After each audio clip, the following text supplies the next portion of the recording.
I'm standing on the edge of the Great Dividing Range at Toowoomba in Queensland. Below me down here you can see Redwood Park. This is about 600 acres of remnant bush along the escarpment. There's a variety of different ecosystems down there, including rainforest and also ironbark woodland. There's a number of endangered species down here which have been the subject of a survey that we've been doing for over 12 months with BirdLife Southern Queensland. And I've got a camera trap set down there. It's been down there for a week and we're looking for a very secretive bird called the black-breasted button quail. This is an endangered species. There's a pocket of it living here on the side of the range, and it's a bird that we don't really know much about. And because it's very secretive, setting camera traps is a great way to learn more about them. So I'm about to head down there and we'll see what the camera trap has found after a week. There's a bit of a path and a bit of bush bashing involved as well. It's going to take about an hour to get to the spot where the camera is. So come along and let's see what we find. Well, the start of the track that we have to go down is a pretty well-formed bushwalking track. Probably goes for 1 kilometre or so, and then we're going to get to a large fire break that the council have cleared, and then we're going to start bush bashing off there. Just got to be a bit careful here. There's a few scree slopes. This is all a volcanic area, so it can get a little bit rocky and a bit slippery. So once we get close to where the camera trap is set, I'll be referring to a GPS. I recorded the location on the GPS on my phone when we set the camera, because it's pretty much in thick bush and it'll be very hard to find without that. Because I'm here by myself, I've taken a lot of precautions. I've sent that map to people so they know where I am, and I've also got a snakebite bandage, water, food, that kind of thing. I've let people know what time I should be back. Going by yourself is a lot of fun, but there is a risk involved. I'm going to be right out in the middle of nowhere soon down there, so it's important that people know where I am and what time I'm due back, just in case something does happen. And in fact, driving here, I was just driving along the top of the range next to Redwood. There's a nice big healthy 5-foot long brown snake that I saw on the road. And early morning is actually the worst time for snakes because they like to get out and warm up. The middle of the day is not too bad, but early on when they're still looking to warm up, that's when you're going to see them on the tracks, and we've certainly seen a few on the tracks down here and other times. The other thing I've noticed is the Lewin's honey eaters are sending out the warning calls, which is pretty typical but a bit frustrating. It can precede you as you go down through the bush about 20-30 metres ahead of you. But anyway, that's okay, so we'll just keep on going.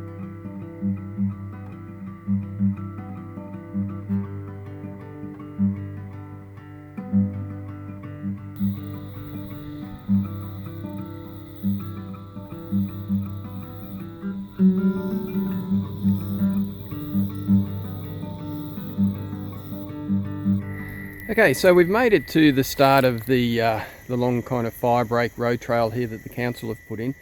Continues behind me for a bit, then it opens up and we get a bit of a view over the escarpment and down into the area where the camera is and where we find the black-breasted button quail.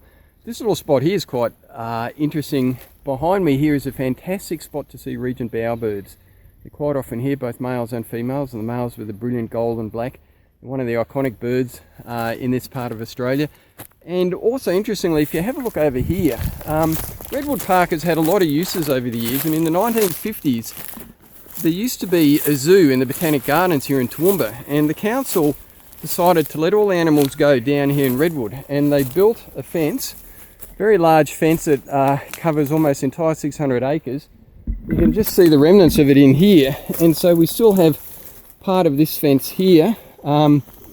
The animals, of course, are long gone. They wouldn't have survived long. There's emus, wallabies, and who knows what else. They're all let go here. And the fence is in disrepair, but it's just part of the history of the park. The park has a fantastic natural and cultural history. There's a lot of indigenous sites in here, which are just starting to be known and protected now. And there's also the remnants of a itinerant workers camp from the 1930s, Eagle Nest Camp, which was a home to hundreds and hundreds of men who basically lived communally during the Great Depression, and people travelled from all around Australia, including Cairns and Melbourne, to get here. And they're actually well supported by the community up on the range in town, but they were largely self-sufficient, growing their own food, keeping stock and that kind of thing. So we're not going to go past that area on our way to get the camera trap, but there's a lot of really interesting things in here which really make this park worthwhile to protect. So we'll just continue down here for a while, and pretty soon we'll get to the area where we're going to start to head off the bush, head off the track into the bush and find where the camera is.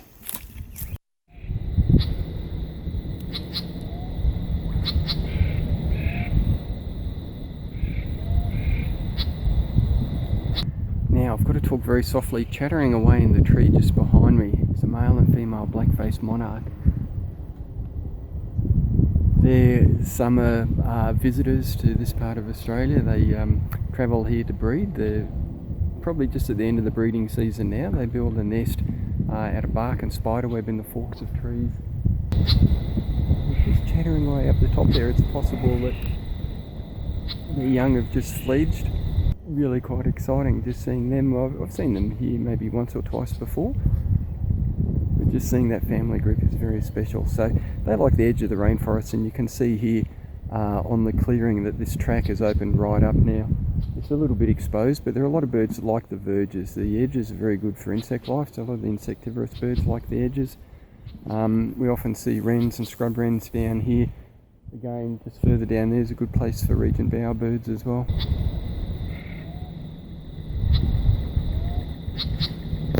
So I've made it to the entrance of the track where we're going to start to head bush now.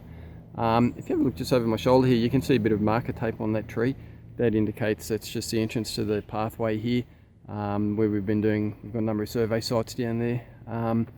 So anyway, this is where the fun starts. We start to head bush now, which will be good. And I know most of the tracks, so it'll be fine. And interestingly, if you have a look down here, there's been a bit of spraying going on. Now, this weed down here, a couple of years ago during the drought, turquoise parrots came here and were feeding off that. So this little escarpment area is actually a bit of a refuge for a lot of the woodland birds further out west that come in when it's really dry. There's even been plains bustards found down further down off the range that have come through in the dry weather as well. So it might be a weed, but at least it's serving some kind of purpose. But you know, there is a time and a place, and so there's been a lot of spraying and cleaning up. There's a fair few weeds in here, and there's various organisations working on clearing them out. So anyway, let's head down the track now, and this is where the fun really starts.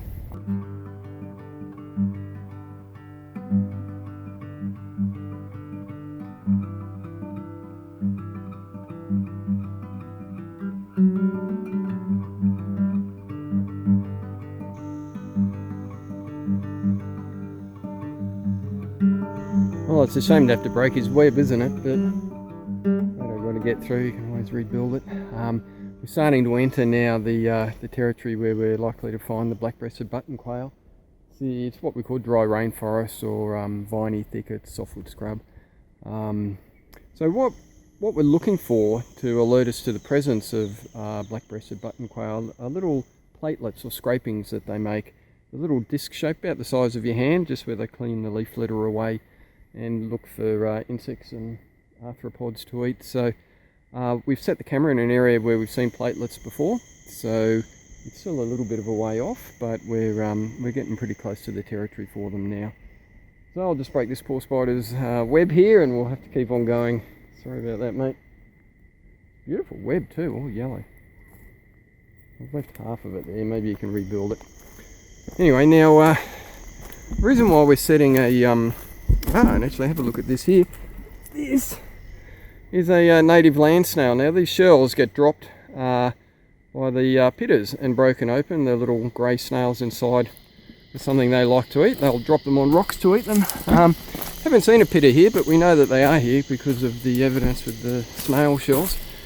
The reason why we're setting a camera trap is because they're very secretive birds, and camera traps are quite useful for birds that you can't readily observe, and also in areas that you can't get ready access to. So if we were to try and study them out here in person, or if that was the only means by which we're studying them, you can see it's a bit of a mission just getting there, let alone the chance of seeing them. So you can set a camera trap for a long period. This has been running for a week, this particular one, which is about the length of the battery life. Different camera traps can have different spans on the batteries. You can also have Wi-Fi enabled ones, but that draws a lot more power. So I've just got a middle of the road one that will give me about a week to 10 days of battery life.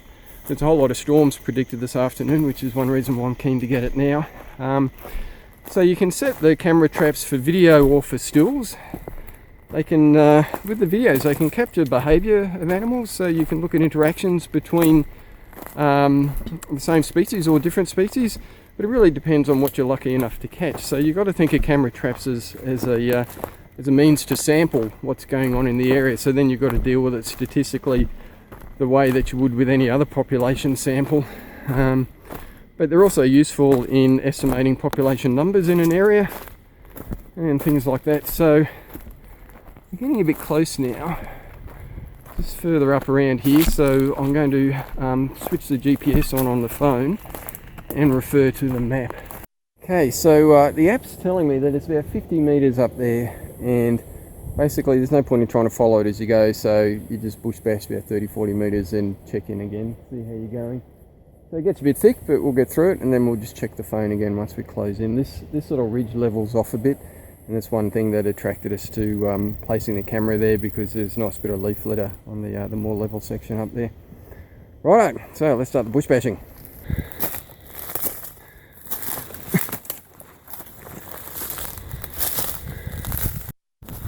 Well, the app said I'm only halfway there, so I'll keep going. There's another, some very thorny bushes here. There's another land snail. Been hit by a pitter. My backpack's caught. There it goes.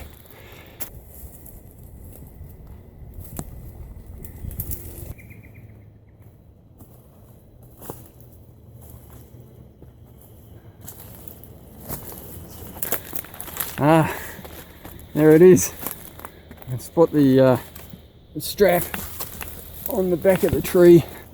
Well, here it is. This is what all the fuss has been about. I had this rubber band around it just in case it rained, and there's storms predicted today now.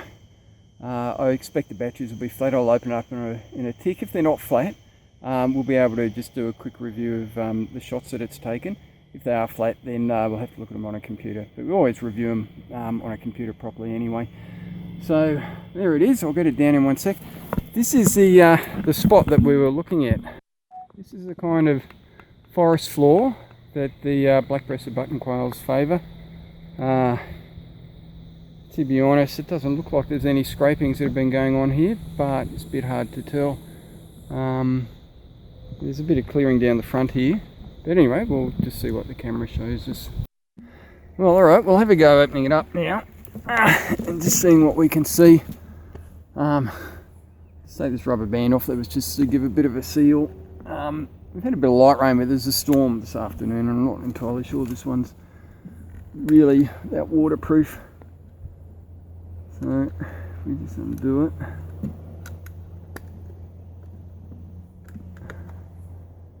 And we'll turn it back, just turn it off, turn it back on, see if it's going to power up.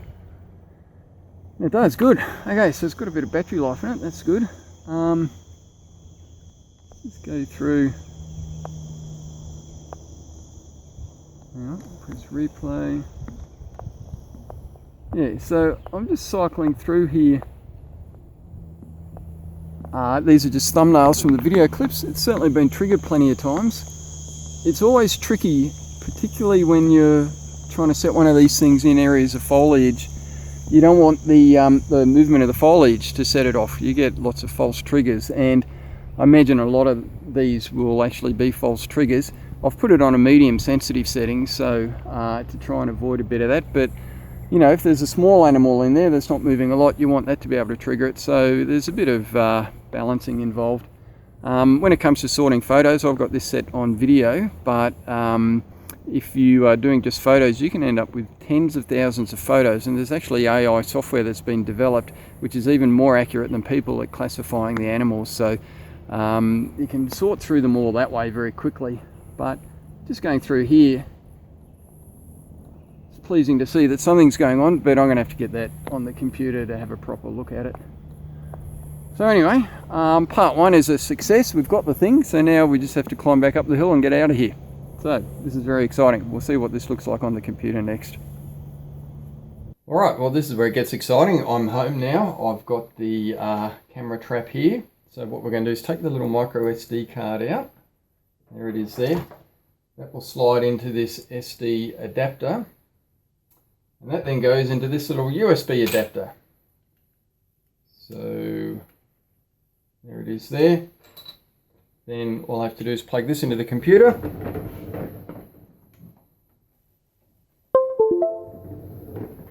And Bob's your uncle, there it is. It's come up USB drive E.